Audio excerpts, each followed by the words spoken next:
happy to say that in my hand is the latest version of the Atom, aptly named the Atom 2. Personally, I've always had my fingers crossed that the next version would be a Pro version. And with all the upgrades, is this really a Pro with an unimaginative name?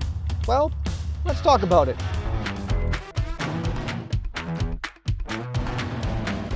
And I'm not going to do a complete comparison video between the Atom and the Atom 2 today, but I'll be following up with that in an upcoming video, so stay tuned for that. But for today, I think it makes sense to run through the specs just so you have some point of reference for the Atom 2. The camera is a 48 megapixel, sensor is a 1/2 CMOS, aperture f1.8, has PixSync 4.0, which is a 10-kilometer range now, has a 2x zoom in 4K and a 4x zoom in 1080p. Has the smart functions like pull away, spiral, rocket, circle, and boomerang. But the Atom 2 adds dolly zoom, which is something I'm looking forward to seeing what it looks like. And it has AI tracking mode for boats, vehicles, and people, so it should be much better than the visual tracking we had before.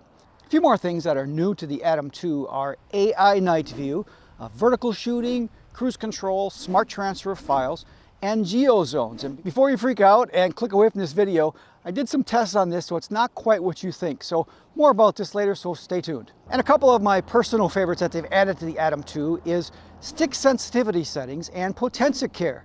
Yes, you crash it and you can send it in and get a new one. More about that in a few minutes. And I always say that the functions don't mean a thing. If the camera is crap, it goes flying off into a tree or into an uncontrolled toilet bowling on your first flight. So let's see what the Potensic has done here. A couple of things to note here is that the remote is a lot bigger. It's really nice. It's kind of bulky in your hands. It has a good heft to it, which adding heft is really nice. It feels substantial, but of course that can make it a little bit heavier to hold for a while as well. Now the manual says we don't have to calibrate every time unless we go to a new area so many miles away. And I did just do this the other day in a close area, so we're not going to do it and see how that works. They added something called the one-handed takeoff, which is pretty slick. And if you remember seeing the video on the last Atom, or if you have one, the difficulty with that one was, unless you were a contortionist, it was really difficult to do. It was multiple sticks at the same time for so long and then hold the drone, and then you had the chance of that thing coming at you in the face. So, and this one's a lot easier in that you simply press the C1 button, pull the stick down with one hand, and then let the stick go, and it will take off from your hand, which is really nice. And all you have to do to enable that is go to your safety setting here and one-handed takeoff. So button and stick, let go of the sticks, and away it goes. So it does work pretty slick. And of course then the hover is one thing we always want to look at, and this is excellent. One of the best drones that I've seen in quite a while. I mean, it doesn't get any better than this. It's not bobbing, the height is good, and there's about a 10-mile-an-hour wind today. So you let me know what that video looks like. This is the video from the drone. And remember, we have that new 48 megapixel camera on here. With that said, let's go up, take some few flights, get some video, and we'll come back and do a few of the quick shots.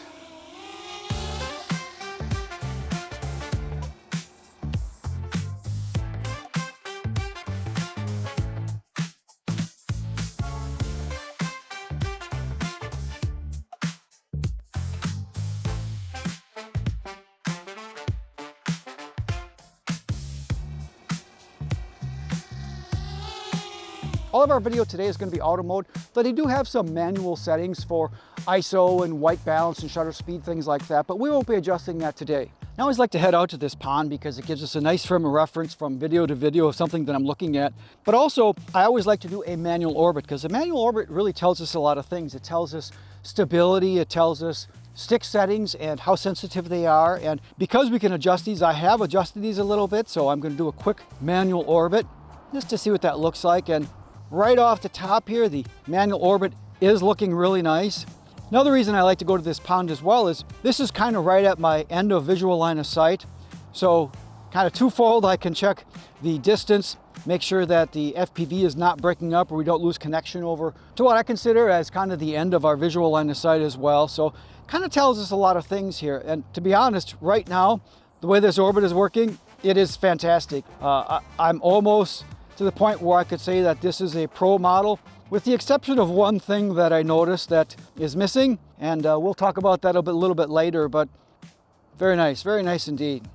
I always like to check the zoom, and there's a fire pit right up here that I like to always look at just for consistency. And in the specs they say 4x, and that's just maybe a little bit misleading because it's only 4x in to 1080p. And if we click on it, there we go. So here's a 2x zoom, and of course that's going to be a digital zoom, not an optical zoom. One thing, of course, we always want to do out here is check the horizon tilt to make sure the gimbal isn't kind of going wacky, that it can readjust to the flat horizon and stay there. And if you go back and forth, especially with this big wind we have right now, and you stop, a lot of times it will go crooked. And right now it looks pretty good to me at this point. So since we have a little bit of battery on this one, let's do a couple of the quick shots here before we need to change this battery out. And Potensic did change the way that they do the access to the quick shots. Used to be there was a little icon somewhere you press it, and in this case you might be wondering where the heck that is. And what you have to do is, because it's AI based now, you have to choose your subject. And when you do that, a little window will pop up, and that will show us the follow modes. It'll show us the different quick shots that we can pick between. So right now, let's choose quick shots. And as long as it's the first one, let's do our pull away, 98 feet, see what it looks like. Now this should auto record when it does this little function. So there it goes. This is a great one to create an establishing shot if you're out in the middle of something and you want to back up and show where you are. Really nice establishing shot. All right, so that did its thing. Next one everybody always likes is the circle mode, of course. That's a real important one. So let's just choose the circle, and there it is, and choose go. Now I did not see that there was any way to set the speed. Maybe if I move the stick, it will set the speed again. But for right now, let's just see if it keeps us in the center. Looks like it's going really smooth and keeping me right in the center.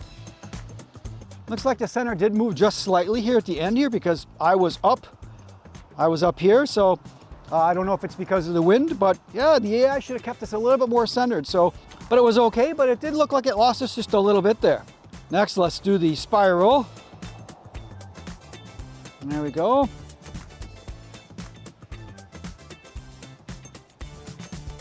Looks like he's doing a nice job. I like the little countdown on the side so you know where it is percentage-wise. There we go, and that should be about it. Perfect.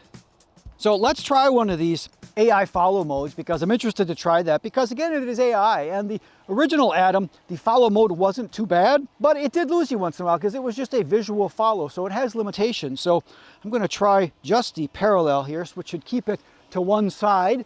If we walk back and forth, it should always stay in the same orientation, like with the compass. So if it's south of me now, it should always stay south of me. So let's give that a shot and go. All right.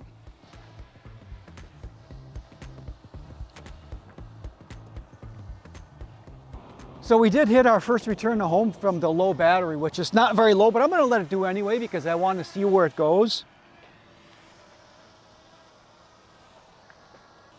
And I stopped it because it is about 15 feet off the camera here. It's over here. So I'm going to stop it and bring it back. One thing that would be nice is to have a landing pad search because obviously it was going to land over in the snowbank here. There happens to be a dial of dog poop right down there, so that would be no good. So I'm going to bring it back over here and land and change the battery and continue on with our follow mode tests. Okay, future self here. I found the reason this return to home landing was so far off, and Potensic addressed it for me. More about this later. Now while I'm changing this battery here, something I should mention is that the Atom batteries, the original Atom batteries, are the exact same battery, which is so nice. Thank you, Potensic, for doing that. And they are exactly the same weight, so you don't have to worry about that with regard to remote ID and things, which is something you'll notice I don't have remote ID module on here. And this one does have remote ID built in, and later I'll talk about the details of what that really means. All right, so we're going to go ahead and do a manual takeoff here. You can press on the center here, and it will pop up a little menu, and then you can take off using the app itself. There we go. So of course, the one I really want to try here is this follow mode. And I have high hopes for this because this is the AI follow, remember. It should do people, boats, and vehicles. So I'm going to do my people here first, and then maybe I'll try the vehicle to see how it does on that. So let's take a little walk here, stay away from that dog poop. Looks like it's doing a really nice job keeping me in the center. Really like it. If we go this way here, go across some shadows and some different terrain here. There we go. I really want to walk through the shadow as well. So there's a shadow here on this building. I want to walk through that shadow and see if it still sees me or if it goes away. Hey, that's pretty good to be able to go through that shadow. It didn't hiccup at all there. That is really quite good. Go through this building.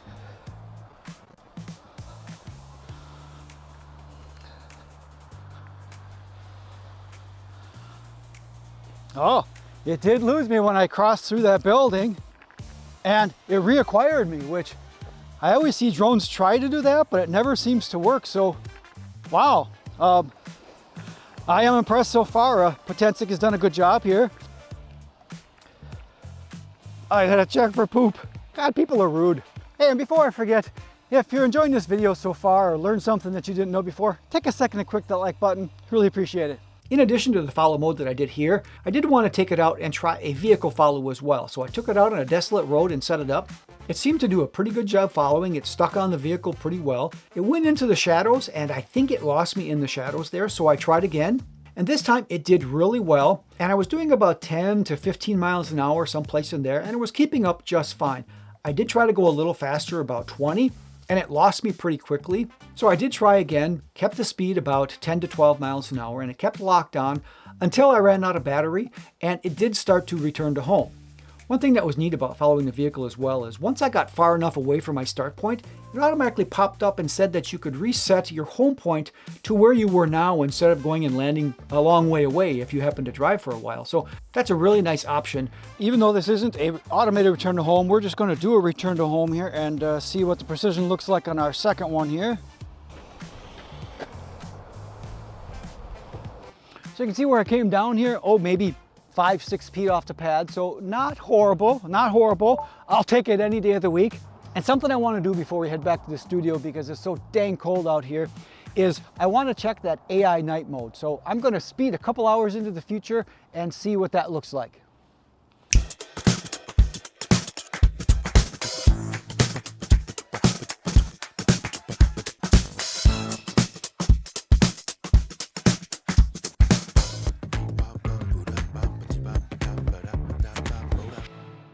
Glad to be back inside. It was a bit chilly out there. I want to elaborate on a couple of things that I didn't get to in the field test I did, but first I want to mention why I do tests and reviews on new drones in the first place. And it's not because I get paid to say things. Potensic did not pay for this review or sponsor this video or tell me what to say, and they do not get to approve the content that you're seeing right now. When I test a drone out, I do it for you and the manufacturer. It's important for me to let you know what I find in my testing so you can make an informed decision on where to drop your hard-earned cash, but to also give feedback to the brand, Potensic in this case, so they can hear my opinion, unbiased view of what they got right and what I think they could have or should have gotten differently to make the product even better. It's my hope that offering honest feedback actually helps make the product better for the consumer and the community in the end. Make sure you comment with all your thoughts below because it can really help us all get a better drone in the end. That being said, in my opinion, this is a pretty darn functional drone. Everything I tried worked really well, except for the one orbit went slightly off center the one time in the end, but that's a pretty small thing, and I'm sure Potensic will address anything like that in a firmware update. Mentioning firmware updates, historically this is something Potensic's done a pretty good job with, both for bug fixes and they add new features at the same time. I mention this because I noticed that waypoints were missing from the function, so I asked Potensic about it, and I'm happy to report that they said that they plan on adding this in a future feature firmware update. My guess is that it will be AI waypoints and have functionality like programmable pauses and camera direction settings at each point, but that's just a guess. I also want to talk about the geofencing a little bit. When I first asked Potensic about the geofencing, they said yes, it was fully in place in the US. And of course, my next question was, well then how do you unlock those if you're legally flying there with Lance approval, for instance? I wasn't quite sure what to make of this, so I took the Atom 2 into Class D airspace in a zero grid area, which means you certainly can't fly there above 0 feet. I could see the planes taking off and landing on the runway right outside of my car window, but I was inside of the car and decided to try to arm the motors. And I'll play some of that footage up here while I'm talking. I did have a loft open at the same time so I could confirm that I was in Class D airspace in the zero grid. And indeed, I tried to arm the motors and they wouldn't arm. It said it wasn't possible up in the corner. There was a prompt and I couldn't even start the motors. IMU in preparation. Restricted zone. Unable to take off. So my next thought was, well, what if I'm in an area that's not a zero grid? Does it know any different? So I went to an area that was another Class D airspace, but this time it was in a 200-foot altitude area, and I tried to arm the motors. And It did arm, indeed. I didn't have any problem. I was inside the car, so I didn't take off, although I could have. But that did tell me that there was a difference between restricted flight areas like a zero grid and a regular airspace that you could fly in. Now, this also told me that I didn't need any approval from Potensic or anything like that. So in that area, as long as you have your LANC approval, it is in your responsibility to make sure that it's legal to fly there. Potensic is not going to stop you from flying in a regular controlled airspace, which is fantastic. Now, as far as remote ID, the manual shows that this drone has remote ID, even though it is under 250 grams. Now, that's really nice to have built-in remote ID for somebody like me who's Part 107, because I don't have to worry about hanging a module on this thing, which I really like. Although I couldn't quite get my head around when the drone started transmitting remote ID. So to be certain, I used this new module from Bluemark, which is this Drone Scout module. And this is a remote ID receiver that can receive signals from remote ID, even from standard drones that you typically can't see with a cell phone. And then it converts the signal a little bit and transmits it to a regular cell phone so that you can see all these signals. So it's pretty slick. And when I did hook it up, indeed, I did see a signal coming from this drone. Even though I had the regular battery in it, I didn't add any payload. So this told me two things. One is that the Drone Scout scanner works, and two, the Potensic Atom 2 drone is always transmitting a remote ID signal. Something I should have done ahead of time is check the FAA DOC for the Atom 2 because this drone is not released yet, and indeed is not listed on the site. But Potensic tells me that it's in approval with the FAA, so hopefully it will be approved by the time this video is published. As a side note, I'm going to do a follow-up with a more detailed video on that Drone Scout module, so stay tuned for that. So earlier I mentioned that this may be a Pro model, and unfortunately it falls just a bit short to be called a Pro. One of the things that would make it a Pro would be a larger camera sensor. Maybe a 1-inch would be great. Second, Potensic missed the boat in that there are no ND filters or polarizers that fit on this camera. Now, don't get me wrong, it is still a really capable drone, takes decent video, and I forgot to mention that it also takes 8K pics. For this much drone, $329 for the single battery kit and $449 for a Fly More package with the drone, remote, 3 batteries, charging hub, custom bag, extra props and hardware. This is a really fair price for what you get. And I have to apologize, even after what turned out to be a very long video, I did not get to show all the functionality or options that the Atom 2 has. So I'm going to do an in-depth tutorial. So if you're not subscribed, you may want to do that now because it's going to be a doozy. So what do you think? Drop your comments below and let us know, and let Potensic know too because they are going to read the comments. So with that, we'll see you in the next video. And until then, good flying.